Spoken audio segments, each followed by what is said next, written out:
Keir Starmer hit with devastating news in Thursday's bombshell revelation. In the heart of London, where every whispered rumor can send waves through the political landscape, a shocking revelation was about to unfold, one that would not only rock the foundations of the Labour Party but also ignite a firestorm of speculation involving the royal family. It was a grey Thursday morning when Keir Starmer, the leader of the Labour Party, received an unexpected call. The kind of call that sends shivers down the spine of even the most seasoned politicians. As he stepped into his office, surrounded by the hum of aides and the rustle of documents, he felt an unsettling energy in the air. What news could possibly rattle his carefully constructed campaign? Meanwhile, the royal family was no stranger to intrigue. Just days before, rumors had begun swirling about a potential royal engagement that would capture the public's imagination. Whispers of secret meetings and clandestine dinners filled the tabloids, and curiosity reached a fever pitch. What was the connection between Starmer's impending crisis and the royal family? As Starmer listened intently, the voice on the other end revealed a bombshell that would send shockwaves through Westminster. "Keir, we have information that could change everything, and not just for you." His heart raced. The details were murky, but it was clear that something significant was brewing, something involving a high-profile member of the royal family that could potentially derail his political ambitions. The news, still vague and unconfirmed, hinted at a scandal that could intertwine Starmer's fate with the monarchy. Images of scandalous headlines flashed through his mind, the kind that could bury his party's hopes in an avalanche of public outrage. What was the royal connection? And could this spell disaster not just for him but for the entire Labour Party? As the day unfolded, Starmer's team scrambled to gather information. He paced the room, every tick of the clock a reminder that time was of the essence. Reports began to emerge about a secretive meeting that involved a member of the royal family, details that hinted at potential negotiations or alliances that could reshape the political landscape. The media was buzzing, and speculation was rampant. Could this be a strategic move by the monarchy to influence the upcoming elections? Or was it a desperate attempt to distance themselves from a looming scandal?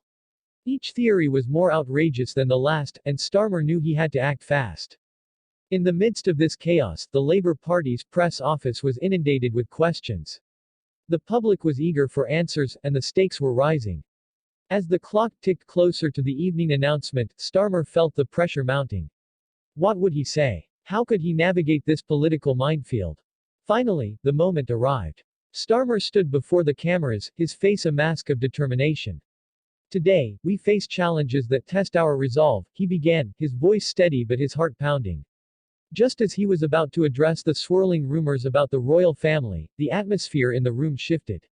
A journalist shouted a question that cut through the air like a knife: "Is it true that you're in talks with the royals about a potential alliance?" Gasps filled the air. Starmer hesitated, caught off guard. The truth was, he had not anticipated this direct confrontation. The room buzzed with anticipation, every face turned towards him, waiting for his response. "That's not the point," he deflected, but the damage was done. The question hung in the air, a tantalizing morsel that left everyone craving more. The press conference ended in chaos, with reporters clamoring for answers, each one more desperate than the last. Back in his office, Starmer knew he had to regroup. The implications of that question could change everything. As he sat in silence, the phone rang again. It was the same voice, now urgent and more insistent. "Keir, we need to talk. This is bigger than we thought." What could be bigger than what had already transpired? The clock ticked ominously, and as the shadows lengthened in his office, a realization dawned upon him: the intertwining paths of politics and royalty were more complex than he had ever imagined. Each revelation brought new questions, and with each answer, the stakes grew higher. As the sun began to set over London, Starmer braced himself for the storm that was about to break. The evening news would undoubtedly carry the echoes of the day's events, and the royal family's silence only intensified the intrigue. What was the truth behind the whispers? And how would this revelation reshape the political landscape? As viewers tuned in, they were left hanging on the edge of their seats, eager for the next chapter in this unfolding drama, one that promised to be as riveting as the royal tales themselves. What lay ahead for Keir Starmer, and how would the monarchy respond? The answers were just around the corner, and the world was watching.